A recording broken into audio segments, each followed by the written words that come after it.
This article here from Newsweek states that if we do not learn from the ancient Egyptians and worship Ra, the Egyptian sun god, then our civilization as we know it is doomed. Now, this next point is very important for us to understand, because in the same article it says that everyone should keep a Sabbath in order to care for the climate. And it continues to say that each religion can observe a Sabbath on the day of their choosing. But it ends by saying that we must worship and honor Ra, the Egyptian sun god. Now, on which day of the week did the pagans primarily observe as the chief day of the sun? It was none other than Sunday. Exactly. So this lets us know that this COP27 meeting is nothing but a disguise to get the nations to rest and worship on Sunday for the climate. And so what's interesting about that is that it brings my mind to a chapter in the book, The Great Controversy. And that chapter is entitled, An Era of Spiritual Darkness. And in that chapter, it lets us know that in the early centuries, Sunday, as well as God's true seventh-day Sabbath, were both seen as holy days. However, as time progressed, Sunday was exalted above God's true seventh-day Sabbath by civil and religious leaders, while correspondingly, God's true seventh-day Sabbath was demoted and declared as a curse. On November 13, 2022, church leaders from around the world will head the movement to ascend Mount Sinai in Egypt and then descend with the agenda to implement 10 commandments plus 1 to combat climate change. This solution they will impress upon the civil leaders to enact. Now, what deity will be revered and honored in this event? Well, the reports state that it is Ra, the Egyptian sun god. The events that will proceed from this COP27 climate change summit will have global repercussions. This documentary will reveal how COP27 is really a spiritual movement to force everyone on Earth to make a decision, either to observe a man-made universal day of worship or to honor God's true Sabbath. And the choice that we make will have eternal consequences. There's a lot to discuss when the COP27 summit kicks off in Egypt, Sharm el-Sheikh on November the 6th. Let's take a look at the topics to watch. 1.5 degrees. Stable at 1.5 degrees. 1.5 Celsius. Countries promise to revisit and strengthen their national climate plans to ensure they are aligned with the Paris Agreement goal of preventing warming beyond 1.5 degrees Celsius above pre-industrial temperatures. This is real progress in keeping 1.5 degrees within reach. Progress that we have made together. COP, or COP, which stands for Conference of the Parties, is a climate change conference organized by the UN to address global warming. Now this year, they are holding their 27th summit in Egypt. And they believe that millions of lives will be saved if the nations implement several policies that will limit the Earth's temperature from increasing greater than 1.5 degrees Celsius. The two main religious organizations at the helm of COP27 and the return to Mount Sinai are the Interfaith Center for Sustainable Development and the Elijah Faith Institute. An article written by Newsweek entitled, For Our Sin of Emissions, 10+1 Climate Commandments, clearly outlines what the so-called 10 Commandments plus 1 are. The author is a Jewish man by the name of Yosef Abramowitz, who serves as an ambassador for Israel's Climate Solution Prize. Out of the 11 commandments, we will just highlight 2. Their number 6, keep the Sabbath. Their number 11, which is their +1 commandment, don't give up hope or the fight. Notice what is said under their commandment number 6. Emissions are down 30% over the Sabbath every week in Israel and are almost zeroed out on Yom Kippur. A global, weekly, non-carbon day of rest could reduce emissions of the world by 1/7 and can be observed by different faith communities on different days. It sounds good, doesn't it? to allow each religion to observe a set day of rest on their respective holy days. But is this really feasible? 3 of the largest world religions include Islam, Judaism, and Christianity, and the majority of their members worship on Friday, Saturday, and Sunday, respectively. Would the general public approve of having the majority of businesses and services closed down up to 3 times a week? Or do you think that more citizens would be in favor of having just one universal day of rest, which works for most people? Now let's go back to the article by Joseph Abramowitz and pay attention to the startling +1 commandment called, "Do not give up hope or the fight."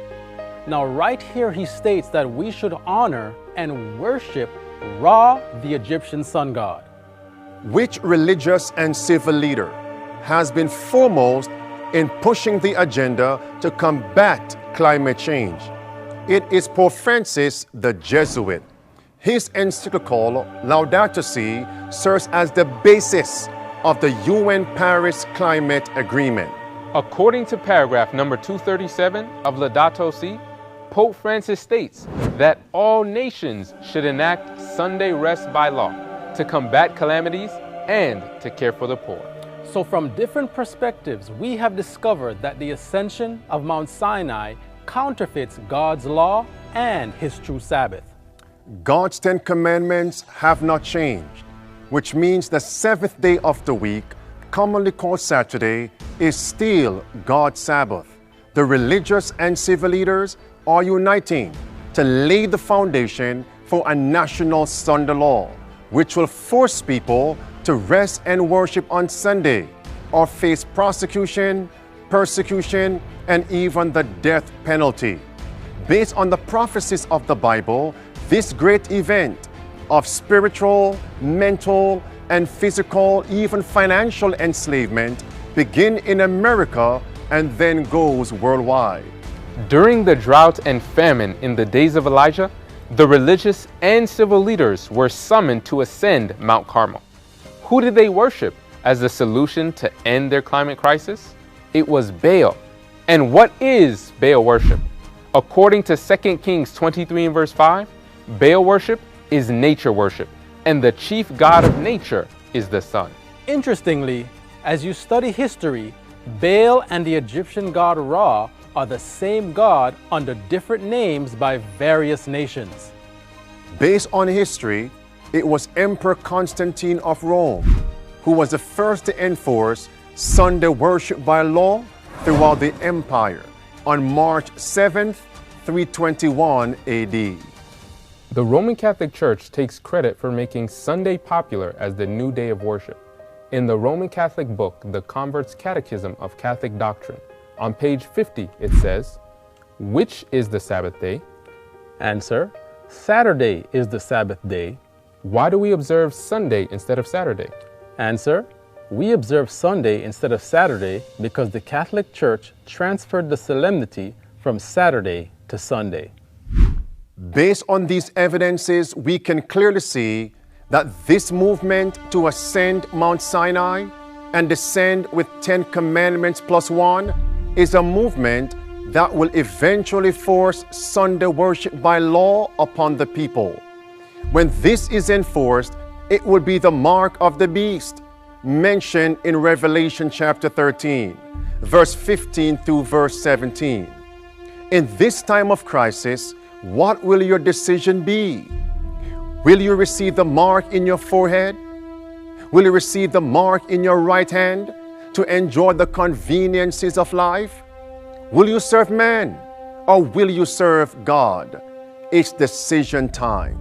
Oh, my friends, Jesus said, "If you love me, keep my commandments. If you love him, obey his 7th-day Sabbath."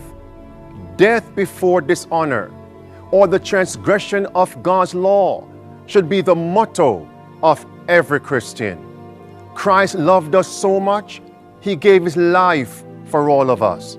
If we claim to love him, we should be willing to give our lives for Jesus and his truth. We're about to enter a time of trouble such as never was. Place faith above fear. As the Bible says, yea, though I walk through the valley of the shadow of death, I will fear no evil, for thou art with me.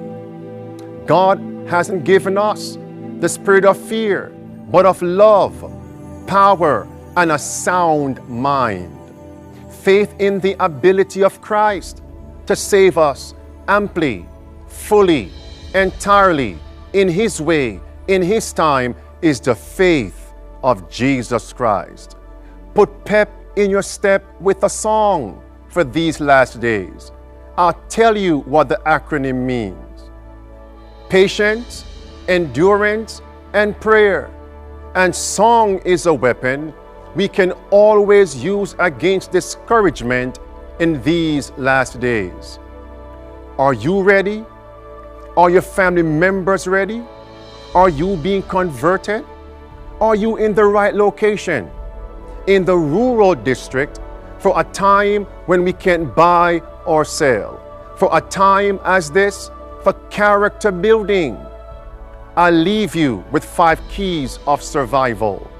Conversion, country living, having food, water, resources on your property, ministry, and lastly, assisting someone else. Has the Lord moved upon your heart? Are you now desiring Bible studies to commit and recommit your lives to Jesus Christ? Please send me an email at the following address: admin@stsministry.com. I love you. Christ love you. So friends, get ready. Remain ready. Get others ready. Maranatha, the Lord is coming.